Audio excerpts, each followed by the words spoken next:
Bienvenidos a su canal, La Hora Maldita. El día de hoy hablaremos de un tema muy controversial. El día de hoy hablaremos sobre la brujería. Tal es la historia de una chica que nos comenta la terrible vivencia que tuvieron ella y el que en ese entonces era su esposo. Comenzamos. Cuando yo tenía 16 años, me casé con el que ahora es el papá de mis hijas. Somos de la misma edad. Él era un joven de cuerpo atlético, musculoso y muy bien parecido. Él tenía una hermana de solo un año mayor que nosotros, y en ese entonces tenía una pareja que era espiritista. Leía las cartas y según era un medium. Un día, la hermana de mi esposo decide mudarse de ciudad y nos pide asilo por unos días, en lo que encontraba un lugar en donde vivir. Ella vivía en Veracruz y nosotros en Reynosa, Tamaulipas. Por nosotros no hubo problema y la aceptamos con su hijo. Yo estaba embarazada de 8 meses de mi segunda hija. Cuando ella llegó a nuestra casa, empezaron a suceder cosas muy extrañas. Por las noches se escuchaban ruidos, se escuchaban golpes en las paredes y el ambiente de la casa era muy tenso. Un día, mi esposo y su hermana discutieron, la verdad, por una tontería, y terminó corriéndola de la casa. Ya tenía más de un mes viviendo con nosotros, y yo estaba recién aliviada. Ella lo amenazó diciendo que se arrepentiría, y se fue. Las cosas en casa estaban peor. Habían más ruidos, más golpes. Ahora hasta los vidrios retumbaban como si hubiera música cerca de las ventanas. Recuerdo que teníamos un reloj tipo cucú, que cada hora tocaban unas campanas tipo iglesia.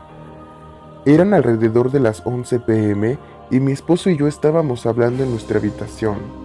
Entonces empezó a sonar las campanas del reloj, marcando las 11 p.m. Seguimos platicando. Como a los 10 minutos, vuelve a sonar el reloj marcando las 12. Ahí ya nos quedamos algo sorprendidos, pero no le tomamos importancia. 10 minutos después, vuelve a sonar marcando la 1 a.m. y pensamos que se había descompuesto. Seguimos sin darle mucha importancia. Total, que hizo lo mismo hasta que marcó las 5 a.m. Para nosotros no había pasado tanto tiempo. Prendimos el televisor y efectivamente ya era las 5 a.m. Eso fue el inicio de lo más grave que estaba por suceder. A mí me dio miedo, pero traté de disimularlo y pensar que por la plática se nos fue el tiempo de volada. De repente, todos los vidrios de la casa empezaron a retumbar como si estuvieran a punto de estallar. Yo grité del miedo. Tomé a mis 2 hijas y salí corriendo de la casa. Mi esposo se quedó un poco más de tiempo adentro, revisando las habitaciones y todo. Tomé las llaves de la camioneta y subí a mis hijas. Las acomodé en sus sillitas de carro y les puse el cinturón de seguridad. Encendí la camioneta y justo cuando iba a arrancar, sale mi esposo de la casa golpeando el cofre de la camioneta, con una cara de enfurecido. Él preguntó que a dónde yo iba. Yo estaba llorando y le dije que no quería estar ya en esa casa. Él se subió de copiloto y me preguntó a dónde iríamos. Le dije que no sabía, algún supermercado o algo que estuviera abierto. A esa hora no había tráfico en la calle, no me dijo nada y yo avancé a la camioneta como 2 cuadras. Entonces hice un alto en una esquina.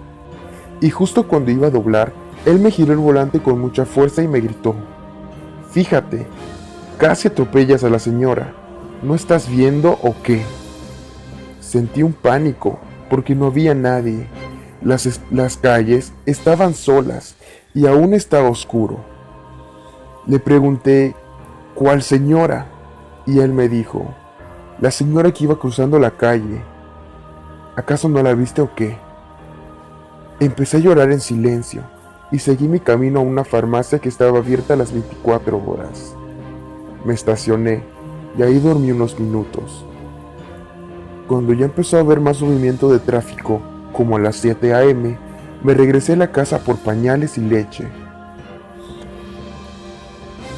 No bajé a mis hijas de la camioneta, porque según yo solo estaba rápido por eso. Cuando ya tenía la pañalera lista, mi esposo estaba en la puerta de la casa y tenía una sonrisa que en ese momento me dio un escalofrío en la espalda. Intenté salir, pero él me detuvo y me dijo que a dónde iba con tanta prisa. Le dije que me quería ir de esa casa. Lo que había pasado la noche anterior me había petrificado, y yo no tenía más de 2 semanas que me había aliviado de mi bebé, y necesitaba guardar reposo y descansar. Él me acarició la cara y pasó a la cocina. Tomó agua, y yo seguí sacando la ropa y cosas hacia la camioneta. Cuando terminé de sacar lo que me iba a llevar, me acerqué a él y le dije que ya nos fuéramos. En menos de 5 segundos se lanzó contra mí, me tomó del cuello y me azotó contra la pared. Él traía un cuchillo en la mano y estuvo a punto de encajármelo en el vientre. Yo manoteaba y me movía, trataba de patearlo. Estuvo a menos de 2 centímetros de que el cuchillo tocara mi piel, pero él seguía ahorcándome y su mirada reflejaba mucho coraje. Pero al mismo tiempo le empezaron a salir lágrimas y entonces me soltó. Comencé a llorar y salí corriendo hacia la camioneta. La encendí y me fui de ahí. Anduve vagando en la calle, pensando en lo que había pasado y en qué podía hacer.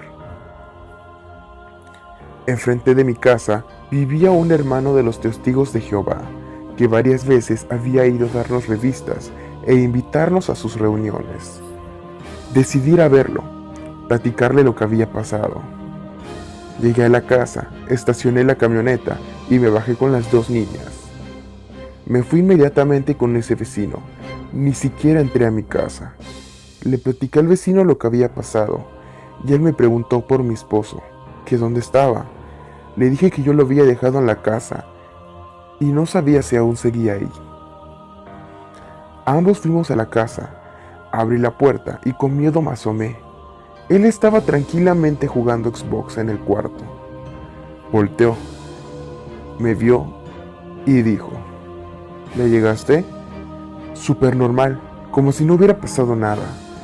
Le dije que el hermano quería hablar con él, que viniera, pero simplemente me ignoró y siguió jugando. El hermano se le fue acercando de poco a poco, hablándole, y él lo ignoraba simplemente, hasta que el hermano llegó con él, y por fin mi esposo volteó a verlo. Empezaron a hablar. Yo no escuché todo de lo que hablaron, yo tenía miedo de acercarme a él, pero tardaron como unas 2 horas hablando. Cuando el hermano se iba, me dijo que estaría bien, y que si necesitaba algo fuera a buscarlo. Ya eran como las 9 p.m. y él siguió jugando sin decirme nada. Esa noche preferí dejarlo ahí y me fui de nuevo con mis hijas a un centro comercial. Y medio dormí en el estacionamiento. Solo dormía por minutos y despertaba. No sabía qué hacer ni a quién acudir. No sabía si hablar a la policía, al hospital, a las iglesias. No sabía lo que pasaba. A la mañana siguiente, regresé a la casa y la puerta principal estaba abierta. Me estacioné y me bajé, y lento me fui acercando hacia la puerta. Él seguía jugando. Entré por más pañales y él salió enseguida de la casa con un plato en la mano. Entonces fue a tocarle a la vecina. Eran como las 8 a.m. y le pidió comida, que si tenía algo que pudiera regalarle, porque no había comido nada y tenía mucha hambre. Él andaba descalzo, en short, sin camisa y con el plato en la mano. Me acerqué y la vecina se me quedó viendo extrañada por lo que mi esposo le estaba pidiendo. Solo me agarré a llorar y le dije a mi esposo que se metiera a la casa, y la vecina salió espantada a ver qué sucedía. Le conté lo que nos había pasado de las noches anteriores y me dijo que eso era brujería, que algún mal habían hecho. Mi esposo estaba sentado en la banqueta de la casa, igual descalzo, sin camisa, y estaba arrancando el zacate. Se lo estaba comiendo. Para mí fue horrible verlo en esa situación. Él tenía 21 años en ese entonces, y por lo que estaba pasando, era algo doloroso. La vecina me sugirió que lo llevara a un hospital. Ella me acompañó y lo llevamos.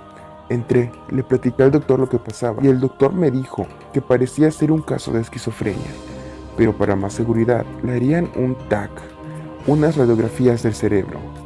Le hizo todo y cuando tuvo los resultados me dijo que no era esquizofrenia.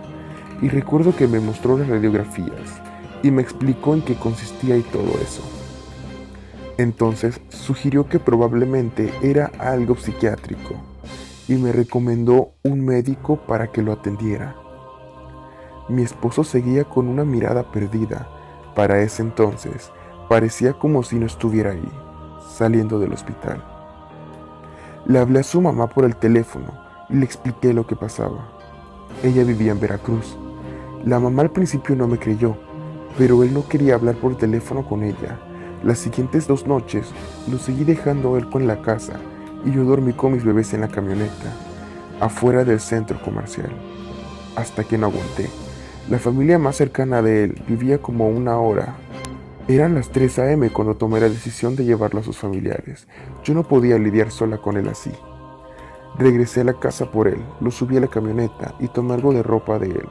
Lo agarré de la mano y lo llevé camino a Valle Hermoso, la ciudad donde vivían sus familiares. Llegamos alrededor de las 5 a.m. y cuando me iba a bajar, él se bajó rápidamente y me dijo: si te bajas, te mato. Y entró a la casa de sus abuelos. Ellos seguían dormidos y estaban algo asustados por la hora en que habíamos llegado. Estuve como 40 minutos sin bajarme de la camioneta, pensando en lo que me había dicho hasta que decidí bajarme. Y él estaba platicando a su abuelo no sé qué cosas, pero no era nada de él.